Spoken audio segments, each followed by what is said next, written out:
Hindi na bago sa inyo na kapag kasama ko si Direk Gino ay nagka-camping lang kami kung saan-saan. Na yung tipong kapag magkakasama ay parang mga walang kinakatakutan. Nung una nakakatakot, pero kapag nakasanayan, eh parang normal nga lang. Pero paano kaya kapag nag-camping kayo sa isang lugar na hindi nyo naman kabisado? At wala kayong kaide-ideya na ang pagkakampingan nyo pala ay kuta ng mga kobra. Takot dito. Kung tayo dito pre. Ha? Kung tayo dito, pugat pala ng kobra to. Cobra? Ay, nasa tabi ko. Mamayang ganun, tulog tayo, gapangan tayo ng cobra. Oh no! Oh no! Oh no no no no no! Cobra, let's go! Takot na!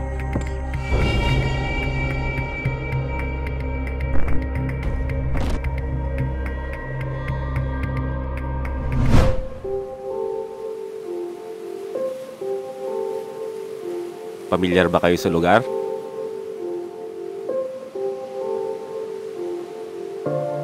Alam ko, oo. Kasi ilang beses na natin binalikan ito. Isang paraiso na ngayon ay halos hindi na pinupuntahan ng mga tao. Ang dating ganda na sinira ng bagyong Pepito.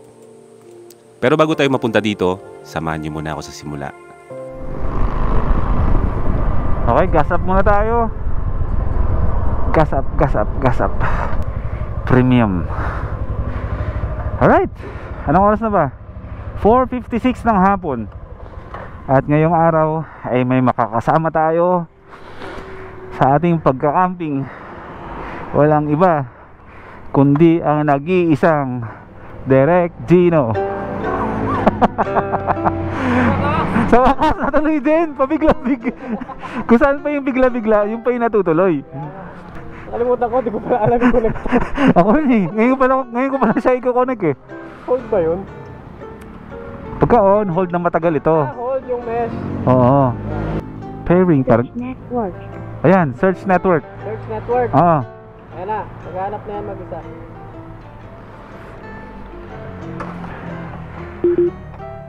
Tumurog na. Chat connected. Connected. Connected. Group chat connected. Ayan. Yan. Yan. Oo. Bitcoin FX Pro Mesh Connection. Yun. Sa wakas, magkakaroon ako ng kausap dito sa helmet ko. So, ang plano namin ay dapat magka-camping kami sa bundok. Pwede ka magsalita direct ha, kasi naka-record yung boses mo sa ano. Talaga narinig. Oo. Maghahinga muna sa mga first timers. Maraming nag-aabang sa gagawin natin eh. Mga first timers. Hello sa lahat ng nag-aabang ng aming collab ni Boy First Time. Ganyan pa lang ang... Sa mga nauumay sa akin, hello din sa inyo. O siya, ikaw ang nakamapa eh. So ako susunod sa'yo. And since na naka-intercom tayong dalawa, o sinong gusto mong pag-usapan natin? Wag gano'n.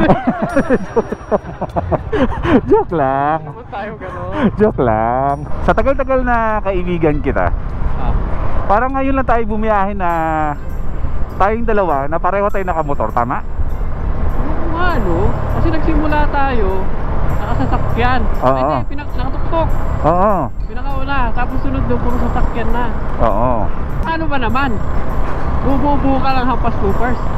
Hindi mo lang sumagi sa isip ko na isama ako. Ay, ganun ba? Gusto mo pala maging hampas lupa nun? Magkaaway pa tayo kasi. Magkaaway pa tayo nun? Ay, oo! Naalala ko! Oo. Hindi ako nasama sa hampas loopers. So, ang ruta natin ngayon direct ay, Quezon tayo. Quezon. Change of plans tayo. Oo, kasi sabi niyo biglang umuulan dito ng hapon eh. Nakikita ko nga doon sa kabundukan. At delikado at falls yung pupunta natin. Hindi natin masasabi. Doon tayo sa safety first. So magra-random kami as usual. Random. Paalam sa mga lokal. Pasok sa mga liblib. At kung may tao, papaalam kami. Wala namang problema. Basta nagpapaalam. All goods. O siya, welcome back to another camping episode. At napaka-espesyal. At kasama na natin si Direk Gino finally. Moto camping with Direct Gino. Yay! Buti na lang, hindi mo tinuloy yung der ngayon. Kasaka na yun, ha? Oo. Ate, wag mo muna bagay sa kanila yun. Oo, isa muna ang sikreto. Pero soon, isa sa episode namin ni Direct Gino. Kasi hindi man tuloy-tuloy, pero series kasi ito magkasama kami. Ilang episode kami na gagawin namin ito. Siyempre kasama namin ang Freedcon sa biyahe na ito, no? Yes. Maraming salamat sa Freedcon Intercom Philippines na ginawang posible at maisakatuparan na itong biyahe namin ni Direct Gino. May pambili kami ng bigas at sabi. Ano diyan magtatapos dito sa Luzon? Oo. Konting lambing lang eh. Makakaabot ko lang. Oo. Minsan Diba? Diba? O siya, ako yung susunod lang sa'yo. Biyahe lang kami. Maliit pala sa'yo yung motor, no? Maliit sa akin? Maliit sa'yo? Oo ba? O dahil sa likuran lang. Sa likod lang yan. Meron akong tanong. Yan pa mga gamit mo lahat sa motor mo is yan na lahat ng gamit mo. Wala ka nang iniiwan. Hindi. Pag dinala ko lahat ng gamit ko, wala. Kulang yung mga lagayan ko. Baka pati sa likod ko may dala-dala ako. Marami ako iniiwan. Depende sa kung anong klaseng camping ang gagawin. Oo. Kaya pinag-iisipan ko kung ano yung discarte ko sa spot. Para alam ko yung pwede ko yung Yung setup ko, andito lahat. kita ko nga eh. Tapos hindi ko na tinatanggal. Kaso mayroon akong laging problema. Alam mo kung bakit? Ano? Pag dinidrive ko siya ng pauwi ng Bulacan, yung motor, dito okay ako eh. Ang sarap i-drive na ganito yung setup niya. Pagpunta ko na sa city, nahihiya na ako kasi parang hindi na bagay yung motor ko sa ganito. Nahihiya na ako. Anong trip itong taong to? Ba't ganito yung motor nito? Looper. Ha? Looper eh. Eh minsan naka-shorts ako. Eto direk oh. Ito yung sinasabi ko sa yung ilog sa baba dito banda. Kaso hindi ko alam kung paano ko bababain. Paano ba natin bababain yung ano na yan? Kasi bangin to eh. Hindi ba konektado yan doon sa may niliguan mo na may maliit na tulay? Posible, no? Sama mo si Mamen doon eh. Oo. Yung maraming kalabaw. Posible. Gusto mo yan, di ba? Ilog na may kalabaw, di ba? Bakas nung ano to, landslide. Ilang linggo pa lang naman kasi ang nakakalipas ng hinagupit ng bagyo ang lugar na ito na nag-iwan ng bakas ng mga gumuhong bundok. Ako ay wala dito nun sa Vizcaya. At yun nga, si Prisha ang natapat na natrap doon sa loob ng base camp nung hinahagupit ng signal number 5. Ang dahilan naman kung bakit ako ay nasa Bulacan, dahil sa balita noon ay sa Bulacan naman, sa NCR ang tama ng bagyo ay biglang lumihis, mabilisan. Ayun, ayaw na rin niya akong pauwi ng Vizcaya. Ayun, napuno ng pag-aalala ako sa Bulacan. Ayos-ayos. Ayun oh. Nasa Quezon na tayo. Quezon, bayan ng Quezon. At kami ay maghahanap ni Direct Gino pa rin ng tutuluyan. Sumisilip-silip siya sa mapa. Pero syempre may mga choices. As usual, hindi tayo mag-stick sa isang spot lang. Kasi minsan, iba ang itsura sa mapa at iba ang itsura sa personal. So kailangan at least 2 o 3 nasa isipan nyo na pwede ninyong i-reserve ba, na kumbaga targeted, na pwede nyong pagcampingan. Malalaman natin. Entrada Palintungan Falls pala itong papasukan natin. Unang spot na nakita namin ay malapit sa Lintungan Falls. Malapit lang naman siya sa kalsada, pero hindi pa tayo sigurado kung kakamping-camping nga ba ang lugar na yon. Tignan natin. Malapit ba to sa Camp Janihoy? Hindi. Live no? May direction ng pagkakas. Oo nga pala. Disoriented na ano. Pati pala itong ano, bakas ng bagyo. Mauna ako? Mga alas 6 pa lang ng gabi to. Mukha lang talagang gabi na kasi nga madilim ang panahon at araw-araw kasi dito umuulan. Hindi, sira yung switch ng MDL ko. Papapalitan ko pa lang. Ikaw ba may MDL ka? Wala. Wala rin. Pero kapag umulan, nawawala talaga yung ilaw ko. Bukas na lang or sunod paggawa ko to. At dahil mahigit 1 taon na nga tayo nakatira dito sa Nueva Vizcaya, eh medyo kabisado na natin ng mga lugar na walang signal. Dudang may signal dito. Wala. Wala. Sige.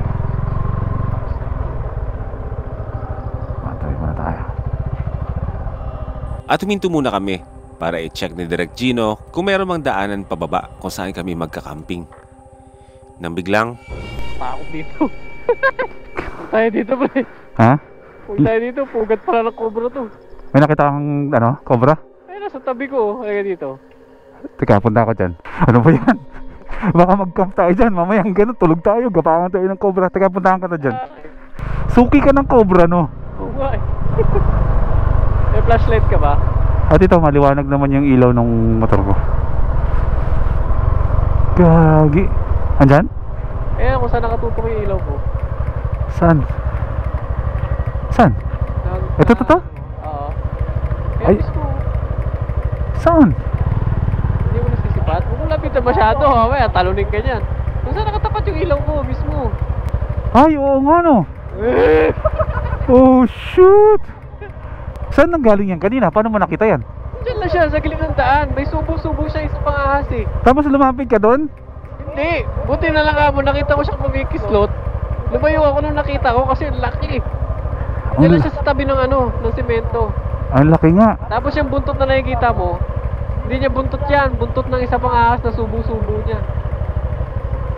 Gagi, isipin mo dito nga may ahas. Ano pa kaya pag bumaba tayo dyan eh? Oo nga, at Wag na. na tayo. Okay.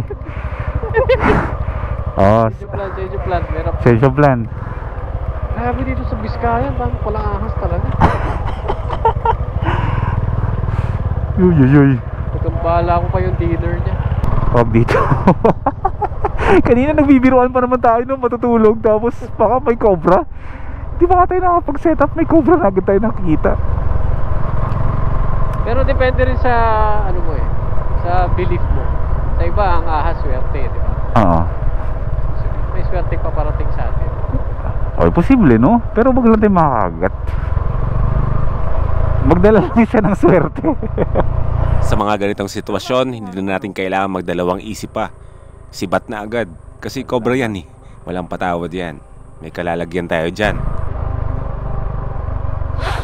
At habang kami ay naghahanap ng pangalawang spot, hindi na maalis sa isipan namin na posibleng ang lilipatan namin ay may mga cobra din. Gagi, camping in the wilderness literal to ah.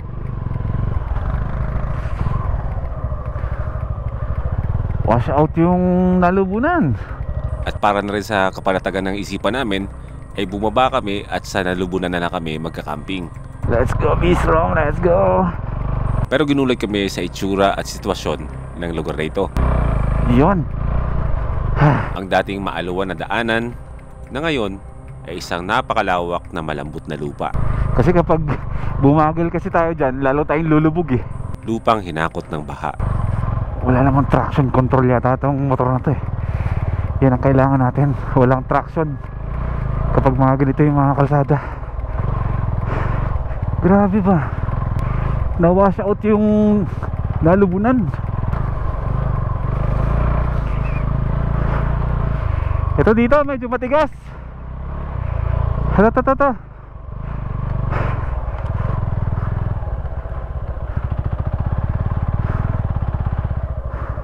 Sana narinig niyo ako.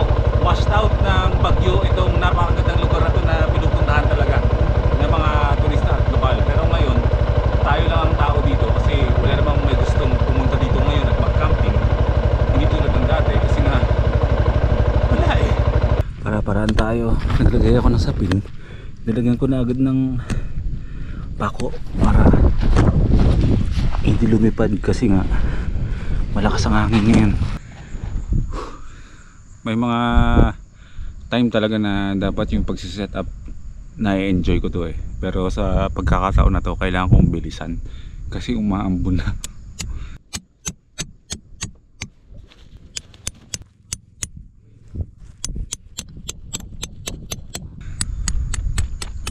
Problema ko kapag nagluto ng pagkain mamaya, hindi ko dala yung yung pangsalang sa hangin. Gawin natin paraan mamaya. Set up ko muna to. Kailangan maitayo ko muna to. Kung uulan man, edi pwede na ako magkulong sa loob ng tent. Hindi na ako mababasa. Umulan talaga. Okay lang naman. Walang problema. Silipin lang muna natin yung kaibigan natin kung ano na ba yung kalagayan niya dito. Tayo almost done na tayo eh. Almost done ka na? Oo. Almost done na rin ako. Manguha ng panggatong. Pero nakakatuwa yung ganyan ha. Yung challenge na ganyan na ikaw mismo gagawa ng bahay mo. Na-appreciate ko yan bro. Kaya nga nasabi ni Eli Motor, Oo. isang kaibigan nating nagmamoto camping. Pag ginagawa namin to para kaming bumabalik sa pagkabata. Totoo. Di ba? Yung sinasabi niya nakaka-relate ako doon. Yung tipong magsiset up ka para ka naglalaro. Hindi mo lang sasamahan ng pagmamadali. Oo, Kasi doon sisipa na Oo. Doon mararamdaman yung pagod, yung stress na ang tagal kong tagal kong makabuo kasi Oo. binabadali mo. pero kung magte-take time ka sa ganyang klaseng pagsiset up, masaya yan, may satisfaction na kukuha dyan. Yung nga lang, hindi talaga siya para sa lahat. Oo. May lang talaga, may saltik lang talaga kaming hindi, parang pagmumotor lang, no? Oo. Di halimbawa, yung nagmumotor saka yung nag 4 wheels. Oo. Pareho lang naman yun na mode of transportation. Pero sasabihin ng ibang nagpo 4 wheels, ba't ka nagmumotor? Delikado yan. Oh, di ba? Mainit, expose. Sa pagbumotor, merong mahilig sa long ride. Ayun. Merong mahilig sa off-road. Iyon. Mahilig mag-trail. Parang ganun lang yung camping. May nagka-camping na gustong mabilis ang pag-set up. Yeah. May pagka-camping na ganito, na traditional yung pag-set up. Tsaka, bakit ba? Igalang na lang natin yung trip ng bawat isa. Oo. Maggalangan lang tayo dito. Daming ano dito. Oo nga, ano to parang yung anong kalabaw. Meron kang Meron akong solusyon para dyan. This is brought to you by suggested ng ating isang audience of deep woods. Pang-camping talaga? Oo. So sa lahat ng klase ng insektong nangagat, para lang safe tayo sa mga sakit na dala ng insekto. So pwede siya sa damit. Wow! Sabihin mo na agad kung kung merong yellow basket dito. Sabihin mo ha. Wala. Pwede siya sa damit. Alright. Para ka na nagdidiyo. Tapos, pandidirian ka na ng mga insekto. Yan. Try mo din. Hindi kaya pag spray ko to, pandirian ako ni Prisha. Huwag lang sa mukha O sige. Ang bango ha. Pero mabaho to sa mga insekto. Galit na galit yung sirit ha. Okay na yan. Pwede na yan. Iisa lang ang mundo na ginagalawan namin dati ni Direk Gino. Sa mundo ng motovlogging, totoo yon na mayroong comparison at kompetisyon. Pero syempre, sa mundo ng camping, siguro naman wala naman ng ganun at hindi naman na kailangan. Dahil ang kailangan lang naman natin lahat dito ay ang ma-relax at makapagpahinga.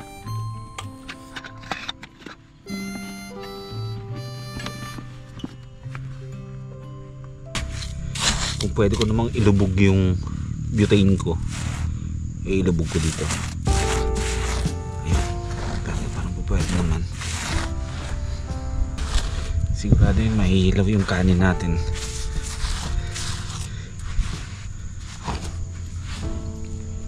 Boy butane talaga eh.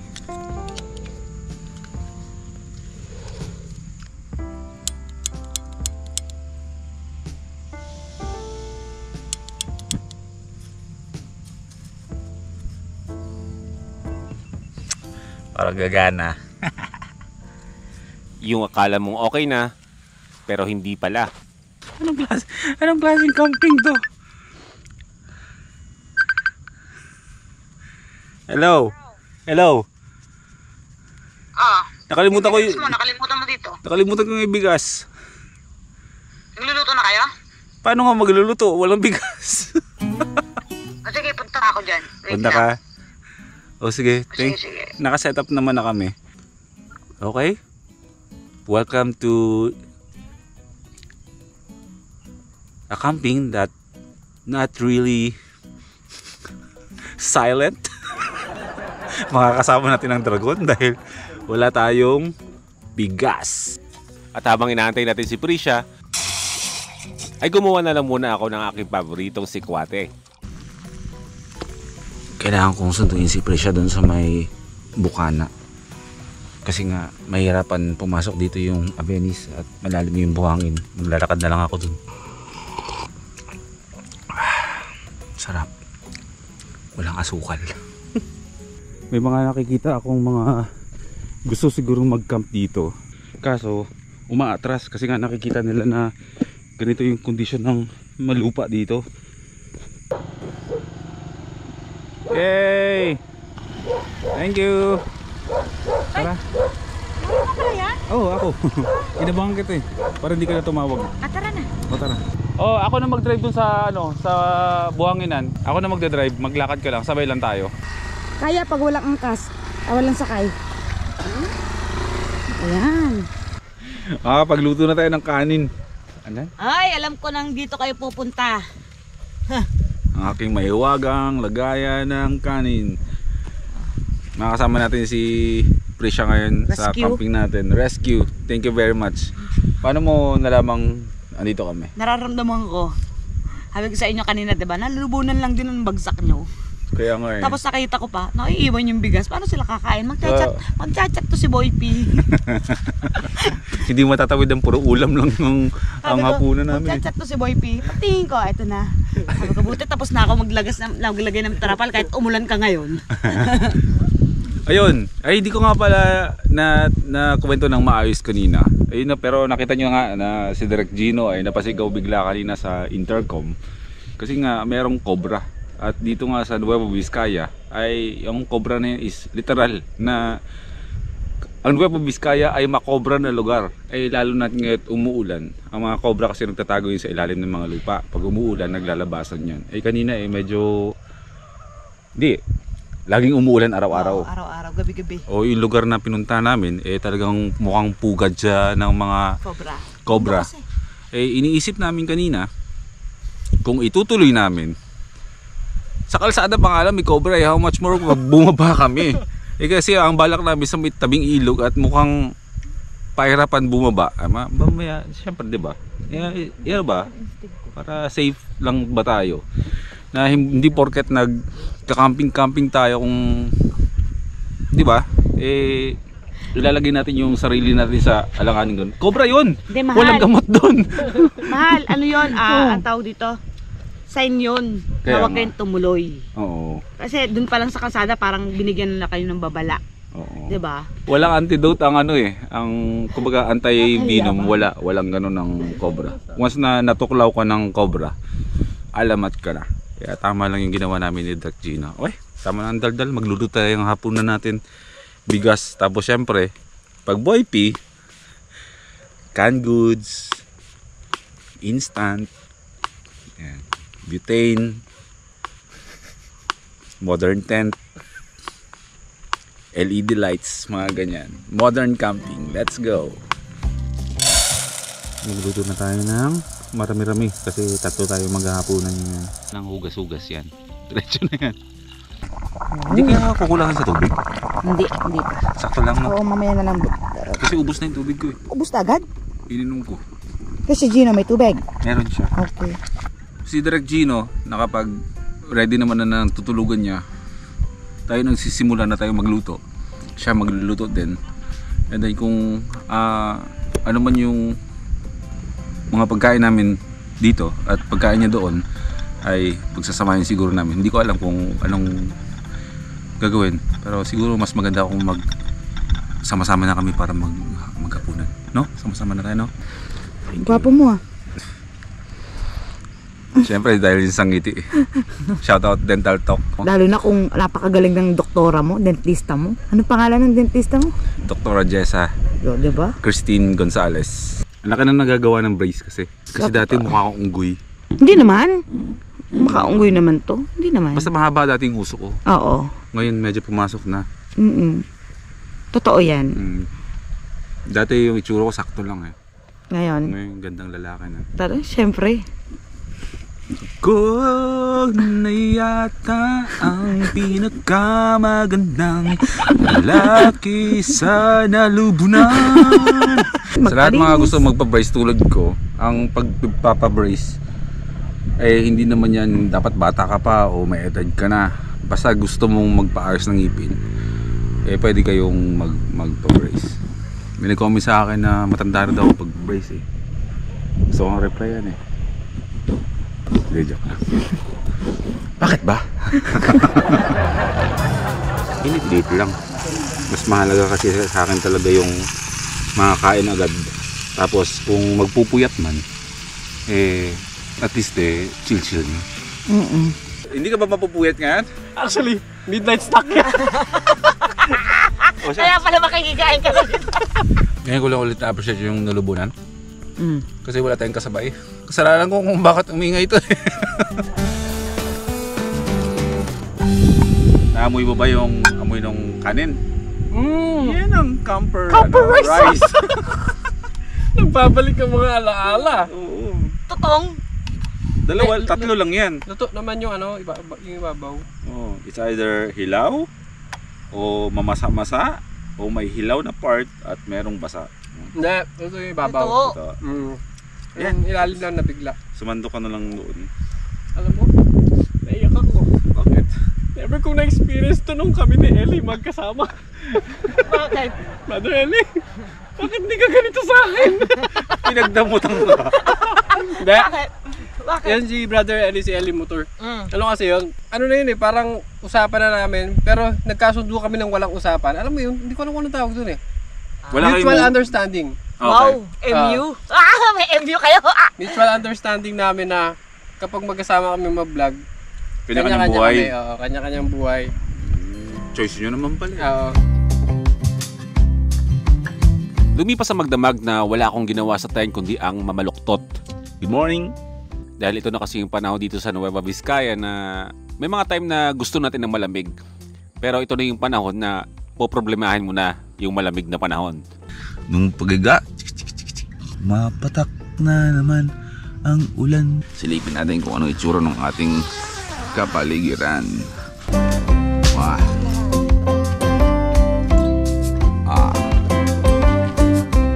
Wilderness camping, let's go.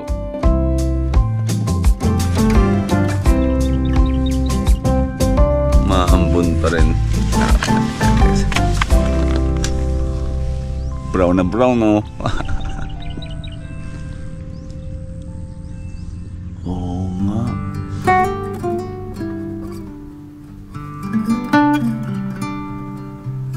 Hindi ko maiwasan na pagkumparahin ang itsura ng New Zealand of Nulubunan dati sa ngayon. Napakalaki ng pinagkaiba. Simula nang ito ay nasalanta ng bagyong Pipito. Dating matao, dating dinadayo, pero ngayon, lahat ng pupunta dito ay nagdadalawang isip na kung tutuloy pa ba sa pagbisita.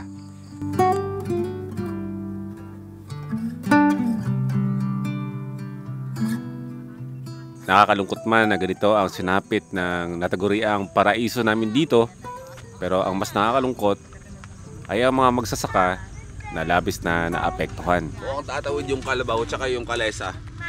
Ay, ano ba tawag dyan? Kalesa ba tawag dyan?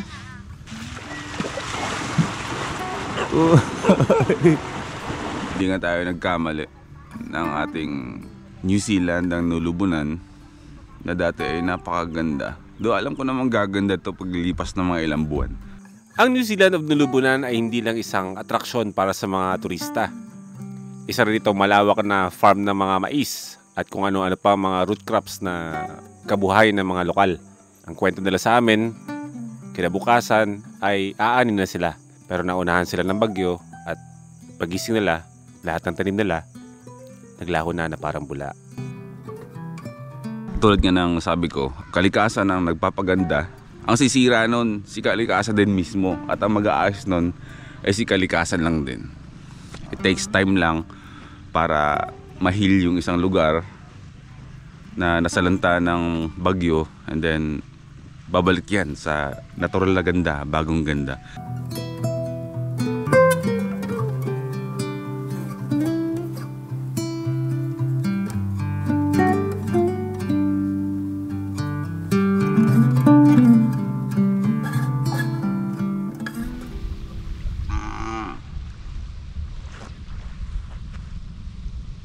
Mas nauna ako nagising sa tunog ng mga baka sa alarm clock ko.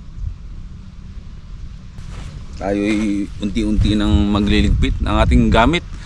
Kasi ang lugar na ito ay pag inabot tayo ng alas 9 ng umaga dito ay matutusta na tayo dito sa init kasi hubad na hubad itong lugar na to, exposed to sa init. Iba sa ilog ng ano. Si Direk Gino ay nagising na rin. At ang ating breakfast ngayon ay siya daw ang maghahanda. Direk, meron kang customer nag-aantay ng salami mo. Ayan ah.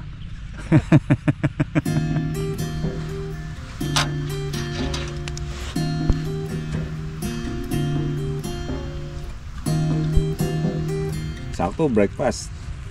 Sa'yo. Para mas malambot yung bago. Sige, yung bago yung sa'yo. Para matigasan ka sa Thank you, bro. una kong gawa eh. Salamat. Salamat. Salami, gawa ng ating kaibigan, Direk Gino. Pita bread, white onion, kamatis, paminta, at chorizo to, bro. Salami. Yan yung salami. Oh. Testing.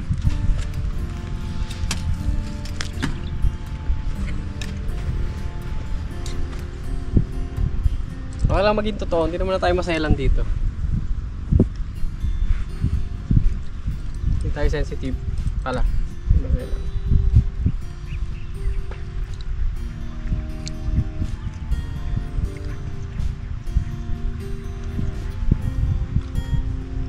Lasang Bombay.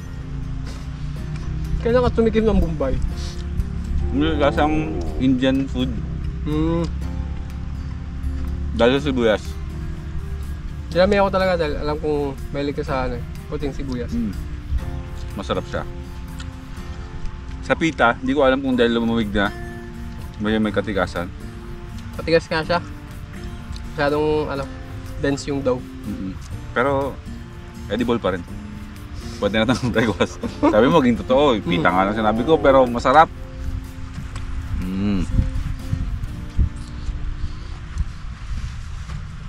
Sarap. Pero kung ikaw gumawa yan, mas masarap yan. Hindi ka sure. Hindi kasi, paghihirapan mo. Lahat ng pinaghihirapan, Knowing Boy P, kailangan mo panindigan. pita. Pupunta ako ng South Supermarket, bibili akong pitang ready. Pero masarap siya, bro. Bagay siya sa kape kung may kape tayo, no? Meron kang kape? Yung! Talaga!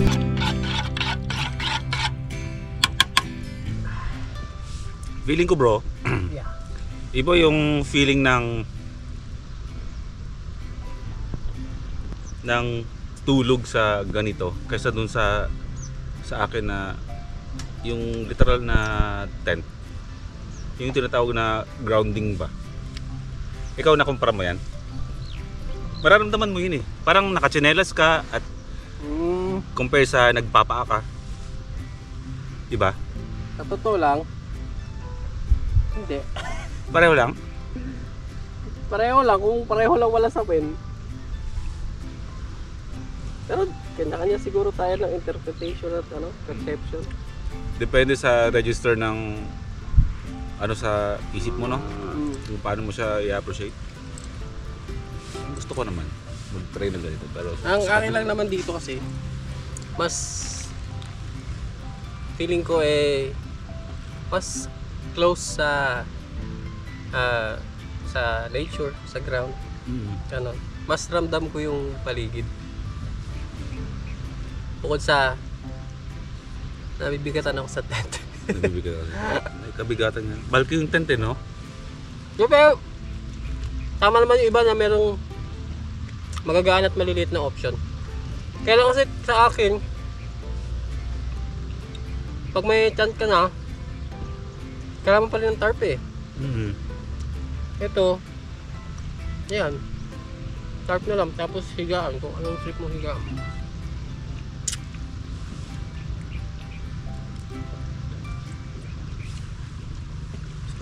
Lalo siguro pag nasa dagat ka nagaganito, no? Pero hindi naman tabing-tabing dagat. Wala, paspas ka ng hangin nun. Tara na, tara na. Pagpasensya nyo lahat, ako'y naka-shorts ay ang base camp andyan lang. Tutuloy na kami ni Direk Gino at abangan nyo na lang ang mga susunod naming biyahe dahil marami kaming biyahe na magkakasama kami.